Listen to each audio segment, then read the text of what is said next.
After my last videos, I kept hearing the same comment: that scanner looks great, but it's not a serious option for indoor building surveys. After more than 20 years in surveying, I don't judge equipment by opinion, I judge it by results. So instead of debating it online, I decided to test it properly. I scanned a real CrossFit gym using the SHARE SLAM S20. In this video, I will show you exactly how it actually performs indoors, what the data really looks like, and wherever you can use this SLAM data to produce CAD drawings that are genuinely usable, not just something that looks good on the screen. The CrossFit gym where I train recently moved to a new unit, and I wanted to contribute by creating proper drawings for future refurbishing work. The building has 2 levels. On the ground floor, you've got the gym space and facilities. On the upper floor, there are several offices planned for renovation and rental. From a surveying point of view, this is a very good test environment. Multiple rooms, stairs, long corridors, and no GNSS signal at all. Exactly the kind of place where SLAM scanners usually get exposed. I plan a full loop so any drifts or errors will show up. I started outside in front of the main entrance. I scanned the exterior, walk around the building, enter through the back door, scanned the entire ground floor, went up the stairs, scanned the upper floor, came back down the same stairs, exited through the front door, and closed the loop exactly where I started. If there is going to be any drift or misalignment, this kind of workflow will reveal it. Before we look at the results, there are a few practical SLAM habits worth mentioning. Most bad SLAM results don't come from bad hardware, they come from how the scan is done. Route planning is the first one. Before switching the scanner on, I walk the entire unit. I choose the best scanning path, open all the doors, use dumbbells to keep them open, and switch all the lights on. That matters because the SHARE S20 uses LiDAR combined with visual SLAM algorithms. It relies heavily on overlap and visual features to position itself. If you rush the scan or change the environment halfway through, you are creating problems for yourself. Movement is just as important. You need to walk slowly, keep your motion smooth, and avoid sudden turns. No rushing through doorways, no swinging the scanner around. SLAM needs time to understand where it's relative to where it's been.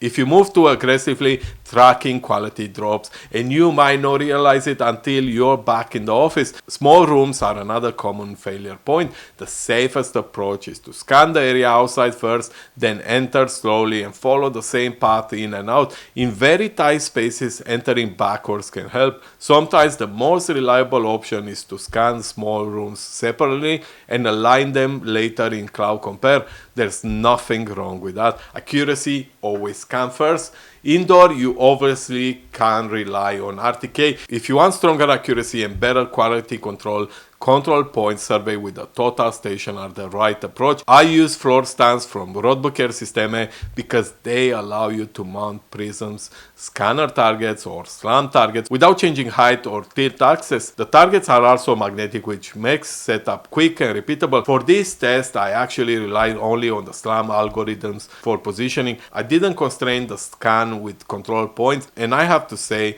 I was pleasantly surprised. There was no visible drift even after completing the full loop through both floors and the exterior. Now let's look at the data. Once the scanner has finished, I brought everything into SHARE Point Cloud Studio. This is where you can properly inspect the results. You can cut slices, clean the point cloud, take measurements, and carry out basic quality checks. One of the first good signs is that there were no double walls. The point cloud is consistent and not overly noisy. You can see some noise on the things like beams and black bars in the gym, which is expected. Dark surfaces and repetitive geometry are always more challenging for SLAMs. If you look closely at the steel columns, the corners are slightly rounded. That's a known limitation with SLAM scanners and something you should expect. You're not going to get razor sharp edges like you would get from a high-end terrestrial laser scanner. That said, the point cloud is absolutely usable for producing floor floor plans. And if you need more detail in a specific area, the solution is simple. You slow down and spend more time scanning the area. On the upper floor, the same consistency is there. The wall thickness in the point cloud is around 1 centimeter,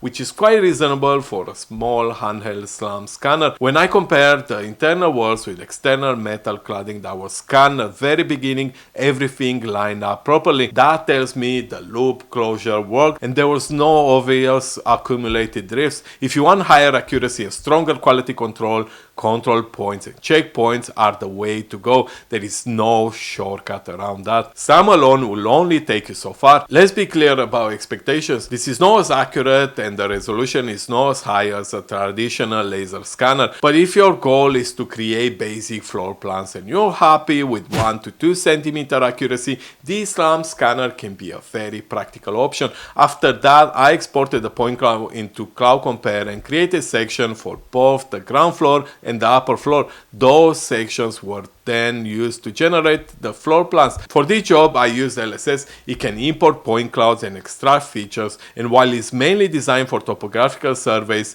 it did the job for this project. It's not my first option for architectural floor plans, and I usually use BricsCAD, but for this kind of work, it was more than enough. If you are using Autodesk products like AutoCAD, Civil 3D, or Revit, just be aware that they don't import LAS point clouds natively, so your workflow will involve a few extra steps. I've covered that process in another video if you want to dive deeper into it.